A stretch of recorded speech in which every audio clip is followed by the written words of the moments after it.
Nothing can make you feel more fraudulent, than to be recognized in this way. The true peacemakers in my life are the homies and the homegirls, but I'm so grateful to them because they always keep me humble. I got a letter from a homeboy named Lefty from San Quentin prison. I've known him for many years, and I don't know, he was reading about how the church, a Catholic church, makes saints, and he says, "Damn, G, if I was Pope, I'd canonize you right away with the biggest cannon I could find."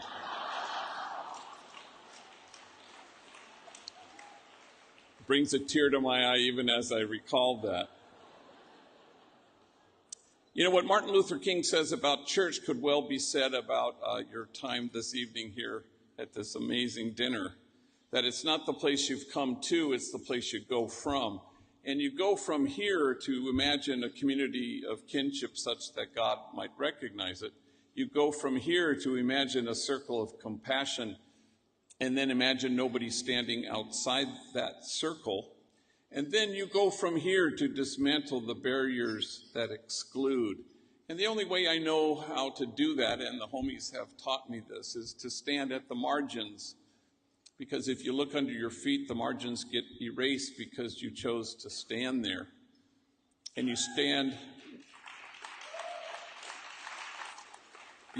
with the poor and the powerless and the voiceless, and you stand with those whose dignity has been denied so that we can celebrate human dignity. And you stand with those whose burdens are more than they can bear, and you get this exquisite privilege. You win the lottery to be able to stand with the easily despised and the readily left out. You get to stand with the demonized so that the demonizing will stop. And you get to stand with the disposable so that the day will come when we stop throwing people away.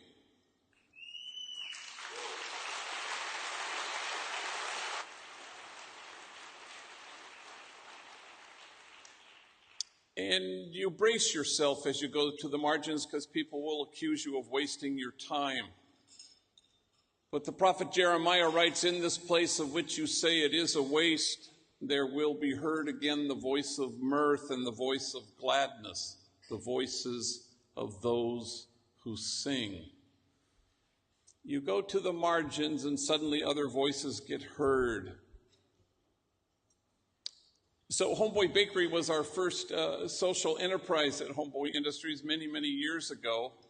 And it happened really right after the unrest that followed the Rodney King verdict in Los Angeles. And every pocket of poverty ignited, but not the poorest parish in the city. And so the LA Times wanted to know why that was. And so they asked me. And I said, well, maybe it was because we had 60 strategically hired gang members, enemies, rivals from 8 different gangs who had a reason to get up in the morning and a reason not to fight and gangbang and torch their own community. So the next day, that article appeared in the LA Times, and a movie producer named Ray Stark read the article, and he summoned me to his office. And Ray had $500 million. And he said, "How should I spend my money?" And I look back now and I can see that I woefully undershot my request. And I said, well, there's an abandoned bakery across the street from our church, and it's got ovens, and maybe we could paint it and fix the ovens and put hairnets on rival enemy gang members, and they could bake bread, and I don't know, we could call it Homeboy Bakery. That was the entire extent of my business plan. And he said, sure. And so we were off and running, and it operated for about 1992 until October of 99. It burned to the ground. And in those days, if you recall, in the first 10 years of Homeboy's existence, there was a lot of hostility because the demonizing was so huge. And we'd get bomb threats, death threats, and hate mail, not from gang members because we represented hope, but from people who would demonize me for helping gang members. And so the bakery burned down natural causes. It was an old building. And I can remember at 3 o'clock in the morning, ran to the bakery, and I can remember seeing a young homegirl named Lucero, and she was crying, and she hugged me, and she said, "Don't worry, G, we'll have a car wash," which I was certain would put us right over the top. And so I saw the fire inspector, and he came up to me, and he said, "Are you the owner?" And I said, "Yeah, I guess, yeah." And he said, "Do you have any reason to think or believe why someone might have set this fire?" I said, "No." And he said, "You didn't have any disgruntled ex-employees, did you?" I said, "No, because we only hire disgruntled employees." And he said, "This area where the bakery's located is known for hoodlums." And I said, "I think we're okay there too." So the next morning, the sun came up, and we were able to inform all our bakers, all enemies, all rivals, all guys who used to shoot at each other. We were able to inform every single one except one, a guy named Danny. We couldn't locate him, so he shows up, steps off the bus. His step is light, wearing a white, completely, perfectly ironed Homeboy bakery uniform. His name Danny, emblazoned here. And he walks into the bakery parking lot, and he sees the rubble that's been pulled out by the firefighters. He still sees the smoke wafting through the roof. And he sees his coworkers, enemies, rivals, picking through the rubble. And he puts his head in his hands, and he begins to sob, because this was a whole lot more than a job. It was his reason to get up in the morning. And the community and the bond he experienced with his coworkers was deeper than anything he had ever known in his gang, and even stronger than anything he had ever experienced in his family. So we rebuilt. But when we started Homeboy Bakery, it got a lot of attention. We'd have news crews and busloads of Japanese tourists, take us to your bakery, and Prince Charles's business advisors, and there was a guy who always tried to help, a guy named Roman, and he was the biggest drug dealer I ever knew in the projects where we had 8 gangs, where I had to bury a lot of kids. And Roman always resisted my offers of help, until one day he said, "Okay, I'll work at the bakery." It might have been the birth of his daughter, Clarissa.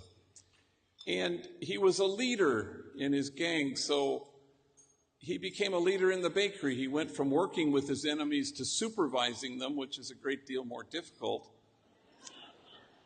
But he hated the task of giving tours. That was the part of greeting the news crews. And so this one time we had a busload of Central Californian farmers, and they came in a bus, and he was having a really bad attitude day, and the two of us are waiting in the parking lot for them to arrive, and the bus arrives, and I wave. I said, "You can park right there." And it's one of those buses that has the microphone at the front of the bus, and for the tour guide. And Roman sees the microphone. He pretends he's the tour guide. He says, "Welcome to Homeboy Bakery. Observe gang members in their natural habitat. Please keep your hands in the bus at all times. Do not attempt to feed the homies. They are not yet tame." I said, "Cállate, cabrón." And they get off the bus, and I go to my office. Well, I come back later, and I see him, and I said, "Hey, how'd that tour go, by the way?" He goes, "Damn, gee, what's up with white people anyway?" I said, "I don't know. What's up with us?" He said, well, they always be using the word great. I said, really? He said, yeah, this busload of gabachos get off the bus and they see the bakery and the shiny ovens and everything is clean and they say, this place is great. And they see homies, enemies working side by side baking bread and they said, you fellas are great. And then they try the bread and they say, wow, this bread, it's great. How come white people always be using the word great? I said, I have no idea. It's the first time I've ever heard this. And trust me, from that moment forward, every opportunity I could find, I told him how great he was just to mess with them. And well, cut to about 6 months later, I went to the bakery as they were closing up at 11 o'clock at night. And I pulled up and Roman rushes me to my car and barely lets me out. He goes, you're not going to believe what happened yesterday. So after his shift, he tells me he goes to pick up his 4-year-old daughter, Clarissa, at the babysitter's and puts her in the car. And he drives to their humble little apartment where for the first time in his life, he's paying rent with honestly clean earned money. And he unlocks the front door and little Clarissa goes running down the hall and she lands in their sala in the living room and she plants her feet and she extends her arms. She takes the room in with her gaze and she says, this is great.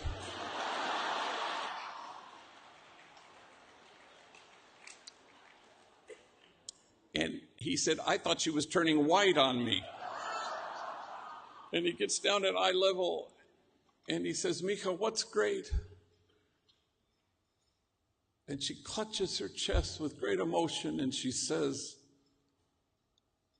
my home. And we stood and stared at each other and instantaneously our eyes filled with tears. And we stared at each other as we watched tears rolled down our cheeks, and it felt like an eternity. And finally, I broke the silence, and I said, you did this. You've never had a home in your life, and now you got one. You did this. You used to be the biggest drug dealer in town, and you stopped and you baked bread instead. You did this. You've never had a father in your life, and now you are one. And I hate to have to tell you, but you're great.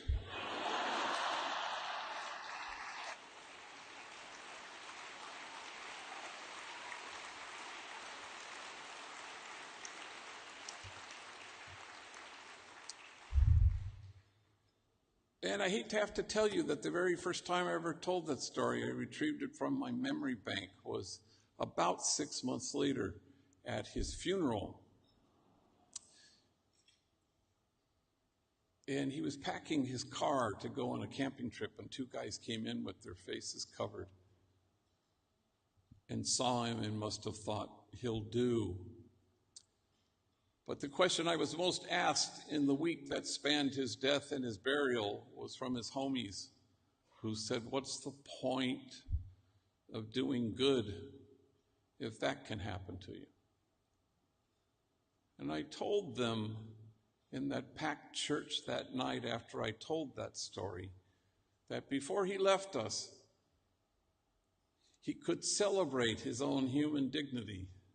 He knew the truth of who he was, that he was exactly what God had in mind when God made him. And so he became that truth. He inhabited that truth. And no bullet can pierce it. No 4 prison walls can keep it out. And death can't touch it because it's great. Each one of us is called to be an enlightened witness, people who through your kindness and tenderness and focused, attentive love return people to that truth. And in the process, we're all returned to the same dignity that we can all inhabit. All of us are called to dismantle the messages of shame and disgrace that keep people from seeing that truth. And so this dinner is not the place you've come to. It was always going to be the place you go from. And you go from here to stand at the margins and to imagine a community of kinship such that God, in fact, might recognize it. And my sense of all of you is that you've ceased to care whether anyone accuses you of wasting your time as you go to those margins. For in this place of which you say it is a waste, there will be heard again the voice of mirth and the voice of gladness, the voices of those who sing. We go from here and other voices get heard. Thank you very much.